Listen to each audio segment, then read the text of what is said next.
Let's take you back now to the old Peter Mokaba Stadium in Polokwane, Limpopo, where the official program for the 2024 Youth Day commemoration was taking place and concluded in the previous hour.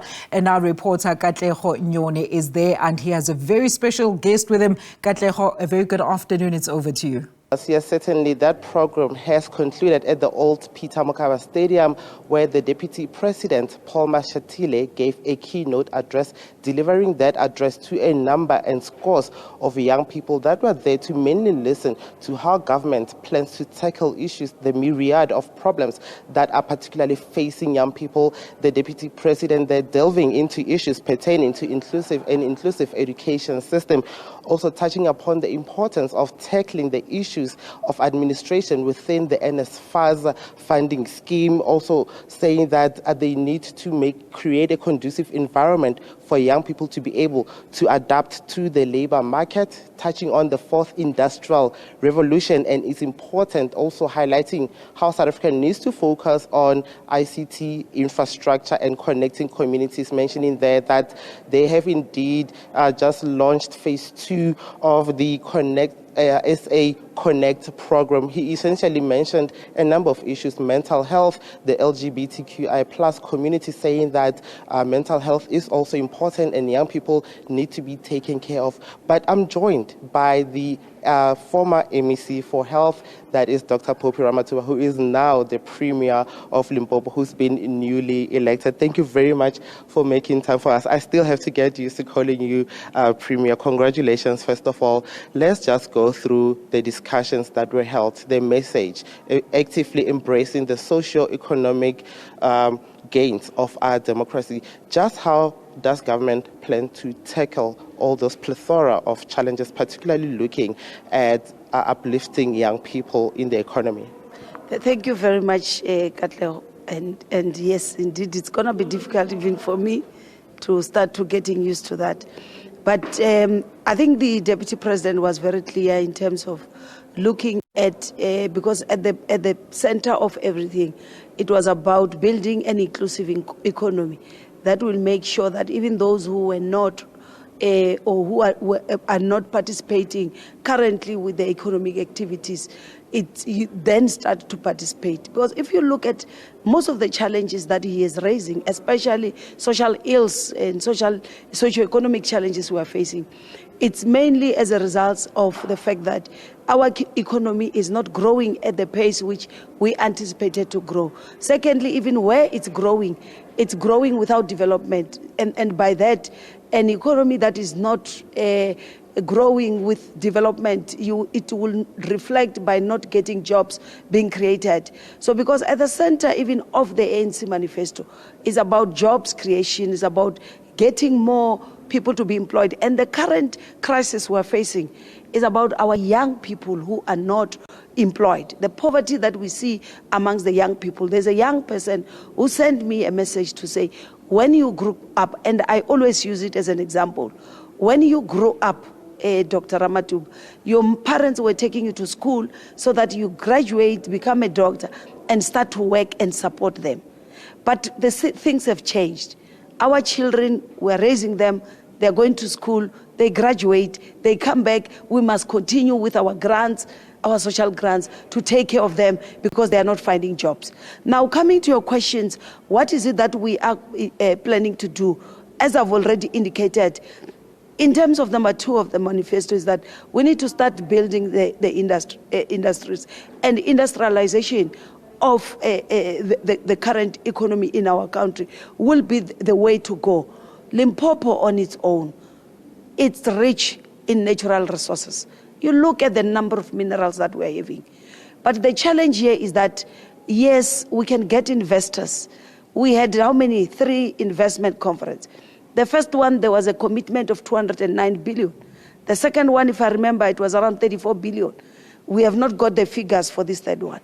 And during this commitment, we have, of course, seen jobs that are around just over 9,000, which are permanent, and just over 5,000 which are equivalent to 54 billion. But if you add 209 and 34 billion, it gives you over 240 billion investment. We have not realized those jobs because we have not gone further from just producing minerals and exporting all of them to make sure that you now begin to, after producing those minerals, after production, there must be processing of those minerals. There must be beneficiations. Because if you look at the value chain, it's the only way that will give you more jobs. I always give an example that in health, you've got primary health care, which is a clinic, secondary, and the tertiary, which is the same with the economy. At a primary level, that's at production. When you go to secondary level, that's where you start seeing manufacturing and processing. Then when you go to tertiary, and the more steps you go down, the more jobs you are in. Similar way with agriculture. We are the largest producers of tomatoes. There's nobody who's producing tomatoes like ZZ2. But the question that I'm asking, even the tomato sauce that we use, where have you seen a manufacturer of tomato sauce? The farmers will create some jobs for those farm workers who are working there.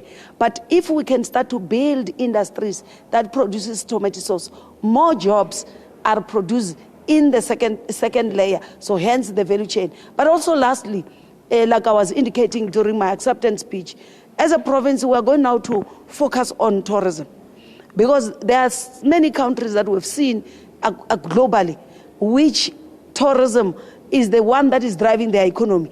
Limpopo is very rich. I can take you to Skukune, and let's go and look at the liberation route, looking at what King Skukune did when he led the Sebata home. Get people to come and want to visit to see, because the Umkhonto weSizwe of the African National Congress was inspired by Sebata home. Not much stories are being told for people to be inspired to come and visit the statue of this man who inspired even the ANC to come up with the Umkhonto weSizwe that end up liberating us at a later stage. You go to Bembe district, you go and look at Mapungubya heritage site. It's not marketed enough. You look at, we talk of big 6 in Bembe. We don't talk about big 5. And the 6th one is the baobab tree. How many of people knows that? You go to Mopani district, there are endangered species where you can see a cheetah not far from you.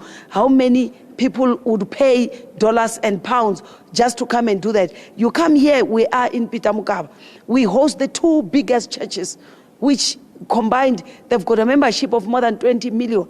How are we talking about? You look at Queen Mijaji, the Rainy Queen. So those are the things that we need to start working on, because once we do that, we will create more jobs and assist a private sector to come and invest and be able to create jobs. And lastly, remember, if all of you here would be interested to go to Dubai as your destiny, holiday destiny. What is there in Dubai except that it's a desert with camels? But the hype that the government has created for all of us to wish to go there is the same approach that we must also do, and more. Like when you want to see Real Madrid in Spain, they've got nothing to show but that team. And all of us flock to go to see that team. We need to use the advantage, take opportunities of the natural resources that are in abundance in this province, and start to make sure that our young people are not on N1 to Gauteng. If you look at the children born in Limpopo, there are more than Gauteng children being born. You have been working with me over Christmas, and every year when I said I kiss more babies than Panyazal Sufi does, people say no, we are just exaggerating. Statistics General Resenga Maluleke has shown that. But unfortunately, when they get to 17, they migrate to Gauteng. Why? Because we are not building the economy to make sure that they stay here. Premier Ramathuba, thank you very much for your time.